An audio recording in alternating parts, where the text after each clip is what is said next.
ওং নমো ভগবতে বাসুদেবায়। বন্ধুরা, আজ 8ই ফেব্রুয়ারি শনিবার।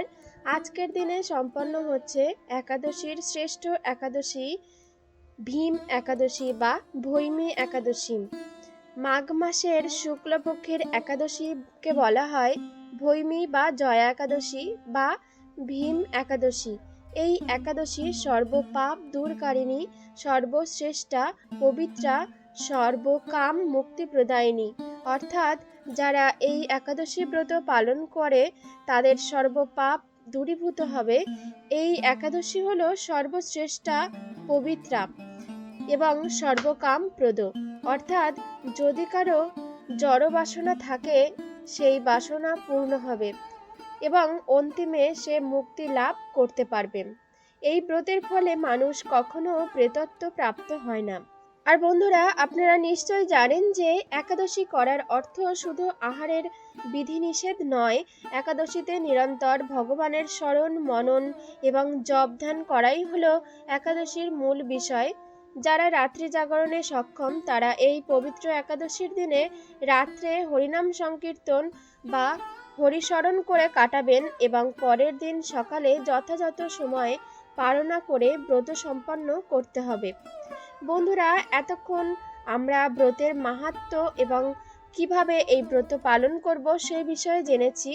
এবার এই ভৈমী বা ভীম একাদশীর ব্রত কথা, যেটি ছাড়া ব্রত অসম্পূর্ণ, আসুন এবার শ্রবণ করি। ভৈমী বা জয়া একাদশীর ব্রত কথা। মাঘী শুক্লাপক্ষিয়া জয়া একাদশী ব্রত মাহাত্ম্য ভবিষ্যৎ পুরাণে যুধিষ্ঠির শ্রীকৃষ্ণ সংবাদ রূপে বর্ণিত আছে। শ্রী গরুড় পুরাণে মাঘ মাসের শুক্লাপক্ষিয়া একাদশী তিথিকে ভৈমী একাদশী নামে অভিহিত করা হয়েছে। কল্পান্তরে বিভিন্ন পুরাণে বিভিন্ন নাম দেখা যায়। পদ্মপুরাণে জ্যৈষ্ঠ মাসের শুক্লাপক্ষের একাদশী পাণ্ডবা নির্জলা বা ভৈমী শ্রেণী একাদশী নামে পরিচিত। যুধিষ্ঠির বললেন, হে কৃষ্ণ, আপনি কৃপা করে মাঘ মাসের শুক্লাপক্ষের একাদশীর সবিশেষ বর্ণনা করুন। শ্রীকৃষ্ণ বললেন, হে মহারাজ, মাঘ মাসের শুক্লাপক্ষের একাদশী জয়া নামে প্রসিদ্ধ। এই তিথি সর্বপাপ নাশিনী, সর্বশ্রেষ্ঠা, পবিত্রা, সর্বকাম মুক্তি প্রদায়িনী। এই ব্রতের ফলে মানুষ কখনো প্রেতত্ব প্রাপ্ত হয় না। এই একাদশীর নিম্নরূপ ব্যাখ্যা শোনা যায় যে এক সময়ে স্বর্গলোকে ইন্দ্র রাজত্ব করছিলেন। সেখানে অন্য দেবতারাও বেশ সুখেই ছিলেন। তারা পারিজাত পুষ্প শোভিত নন্দন কাননে অপ্সরাদের সাথে বিহার করতেন। একদিন 50 কোটি অপ্সরা নায়ক দেবরাজ ইন্দ্র স্বেচ্ছায় আনন্দ ভরে তাদের নৃত্য করতে বললেন। নৃত্যের সাথে গন্ধর্বগণ গান করতে লাগলেন। পুষ্পদত্ত, চিত্রসেন প্রভৃতি প্রধান প্রধান গন্ধর্বেরাও সেখানে উপস্থিত ছিলেন। চিত্রসেনের পত্নীর নাম মালিনী। পুষ্পবন্তী নামে তাদের এক কন্যা ছিল। পুষ্পদত্তের পুত্রের নাম মাল্যবান। এই মাল্যবান পুষ্পবন্তীর রূপে মুগ্ধ হয়েছিল। পুষ্পবন্তী পুনঃ পুনঃ কটাক্ষ দ্বারা মাল্যবানকেও বশীভূত করেছিল। ইন্দ্রের প্রতিবিধানের জন্য তারা দুজনেই নৃত্যগীতের সেই সভায় যোগদান করেছিল। কিন্তু একে অপরের প্রতি আকৃষ্ট থাকায় উভয়েরই চিত্ত বিভ্রান্ত হচ্ছিল। সেখানে তারা পরস্পর কেবল দৃষ্টিবদ্ধ অবস্থায় দাঁড়িয়ে থাকলো। ফলে গানের ক্রম বিপর্যয় ঘটল। তাদের এইরকম তালমান ভঙ্গ ভাব দেখে তারা যে পরস্পর কামাসক্ত হয়েছে দেবরাজ ইন্দ্র তা বুঝতে পারলেন। তখন ক্রোধবশে তিনি তাদের অভিশাপ দিলেন, হে মূঢ়, তোমরা আমার আজ্ঞা লঙ্ঘন করেছ, তোমাদের ধিক। এখন তোমরা পিশাচযোনি লাভ করে মর্তলোকে নিজ দুষ্কর্মের ফল ভোগ করো। ইন্দ্রের অভিশাপে তারা দুজন দুঃখিত মনে হিমালয় পর্বতে বিচরণ করছিল। পিশাচত্ব প্রাপ্ত হওয়ায় তারা অত্যন্ত দুঃখ ভোগ করতে লাগলো। হিমালয়ের প্রচণ্ড শীতে কাতর হয়ে নিজেদের পূর্ব পরিচয় বিস্মৃত হলো। এইভাবে অতি কষ্টে সেখানে দিন যাপন করতে লাগলো। একদিন পিশাচ নিজ পত্নী পিশাচীকে বলল, সামান্য মাত্র পাপ করিনি, অথচ নরক যন্ত্রণার মতো পিশাচত্ব প্রাপ্ত হয়েছি, অতএব এখন থেকে আর কখনো কোনো পাপকর্ম করব না। এইভাবে চিন্তা করতে করতে তারা সেই পর্বতে মৃতপ্রায় বাস করতে লাগলো। মাল্যবান ও পুষ্পবন্তীর পূর্ব কোনো পুণ্যবশত সেই সময় মাঘী শুক্লাপক্ষিয়া জয়া একাদশী তিথি উপস্থিত হলো।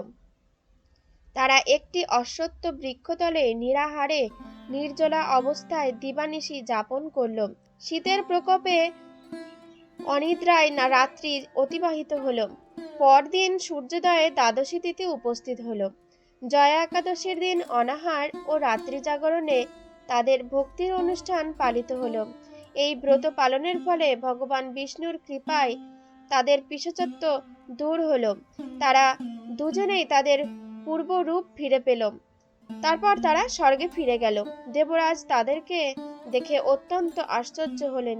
তিনি জিজ্ঞাসা করলেন, কোন পুণ্য ফলে তোমাদের পিশাচত্ব দূর হলো? আমার অভিশাপ থেকে কে তোমাদের মুক্ত করলো? মাল্যবান বললেন, হে প্রভু, ভগবান বাসুদেবের কৃপায় জয়া একাদশীর ব্রতের পূর্ণ প্রভাবে আমাদের পিশাচত্ব দূর হয়েছে। তাদের কথা শুনে দেবরাজ বললেন, হে মাল্যবান, তোমরা এখন থেকে আবার অমৃত পান করো। একাদশী ব্রতে যারা আসক্ত এবং যারা কৃষ্ণ ভক্তি পরায়ণ তারা আমাদেরও পূজ্য বলে জানবে। এই দেবলোকে তুমি পুষ্পবন্তীর সাথে সুখে বাস করো। হে মহারাজ, এই জয়া ব্রত ব্রহ্মহত্যাজনিত পাপকেও বিনাশ করে। এই ব্রত পালনে সমস্ত প্রকার দানের ফল লাভ হয়। সকল যজ্ঞ ও তীর্থের পূর্ণ ফল এই একাদশী প্রভাবে আপনা হতেই লাভ হয়। অবশেষে মহানন্দে অনন্তকাল বৈকুণ্ঠ বাস হয়। এই জয়া একাদশী ব্রতকথা পাঠ ও শ্রবণে অগ্নিষ্টম যজ্ঞের ফল পাওয়া যায়। বন্ধুরা, আপনারা এতক্ষণ শ্রবণ করলেন ভৈমী বা জয়া একাদশীর ব্রতকথা। এবার জানবো এবছর অর্থাৎ 2025-এ এই পবিত্র ভৈমী একাদশীর পালনার সময়সূচি। এই একাদশীর পালনা করতে হবে 9 ফেব্রুয়ারি রবিবার সকাল 10:01 মধ্যে। তাহলে বন্ধুরা, এই ছিল আজকের ভিডিওটি কেমন লাগলো অবশ্যই কমেন্ট করে জানাবেন। সবাই ভালো থাকবেন, সুস্থ থাকবেন এবং ভগবানের নাম জপ করতে থাকবেন। জয় শ্রীকৃষ্ণ, জয় রাধে, জয় রাধে।